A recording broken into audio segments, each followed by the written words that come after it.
Radio silence. On the small railway, they use a radio control system in place of signals. This system is installed on each engine and lets them speak to control if anything is wrong. The engines are quite fond of the system and would praise it to the bigger engines whenever they saw them. They, however, thought they were all being rather naive. "You're too reliant on those radios," they would say. "What would happen if they failed?" One summer's day, the small railway was bustling with activity. All 4 steam engines were out working heavy passenger trains, while Mike was busy at the quarry. Control was having a hectic time making sure everything ran accordingly. It was around lunchtime when one of the workers knocked frantically on the small controller's door. "Sir, there's a problem with the radio signal. The entire system's playing up and we don't know why." Mr. Duncan wasted no time making his way over to the control building. Up the line, however, the engines didn't notice anything was amiss. It was only when Rex arrived at Marthwaite with his train did he notice something was up. He waited for control to dispatch him after his driver requested clearance, but they heard nothing. "Something's wrong. Control's not responding," he said, taking off his cap and wiping his brow. Rex looked around nervously. "Okay, what are we supposed to do?" Suddenly, the station master hauled out of the building with Laddie tailing behind. "Radio's down, it seems. I can't get in touch with control at Alsborough." "Well, that's just fantastic," Rex said. Both driver and station master tried everything to get their radios working. Eventually, they were interrupted by the sound of Frank's horn as he approached the back of Rex's train. "Oi, oi, what's going on here? You're meant to be gone already," the diesel called. "Radio's down, Frank. Why'd you leave the quarry without knowing if the line was safe?" "Simple, Rex. Protocol says trains to proceed to the next loop and wait for the next train to pass. So, if you'll excuse me." And Frank slunk into the loop beside Rex. "Well, that's just silly," called Rex. "What if 2 trains are already in the loop with the third being an idiot and trying to get in?"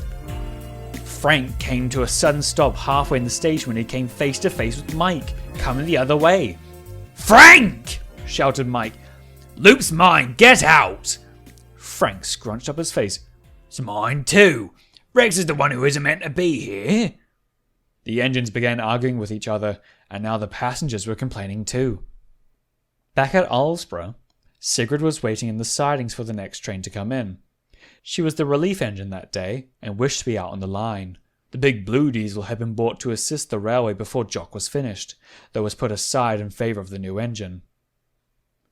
To pass the time, she had listened to the radio broadcast from control, so she found it quite odd today when she heard radio silence. Just then, she saw Mr. Duncan run across to the control building and called out to him.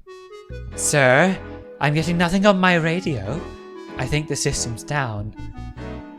"Yes, Sigrid, I know, but I don't know how to fix it," came the exasperated reply. The big blue diesel thought for a moment. "Sir, I think I have an idea." Bert trundled into the station a little while later. He was surprised to see Sigrid out by the control building. "Sigrid, what happened? My radio stopped working." Sigrid feigned concern. "What? The radios are fine. Are you feeling all right, Bert?"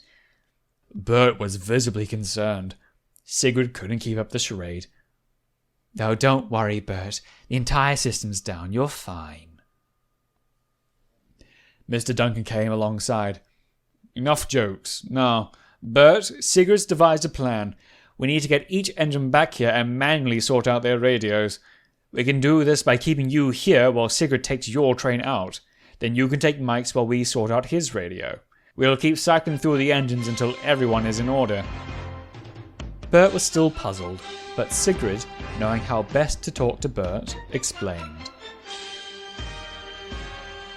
At Marthwaite, Frank had reversed to the quarry line, and Mike took the loop. Rex then went ahead to Arsdale Green and Arsdale to let Jock know what was happening.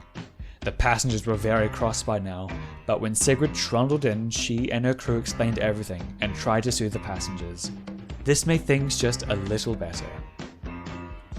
And so, the day went on with the engines rotating their trains out with one another, until finally the whole ordeal was sorted out. Needless to say, it was a very long day for everyone, and at the end, Mr. Duncan came to see his engines at the shed. "Well, engines," he began, "I must commend you for keeping this railway running as smoothly as possible during our little hiccup today." Frank, Mike, and Rex looked awkwardly between each other. "It isn't easy running a unique operation like this railway," continued the small controller, "but it makes me happy knowing I have a team of reliable engines who I can depend on. It gives me great pride to call myself the controller of the Isledale Railway and its engines." The engines smiled, now content with their day's work. They went to sleep that night, proud to call themselves Isledale Railway Engines too.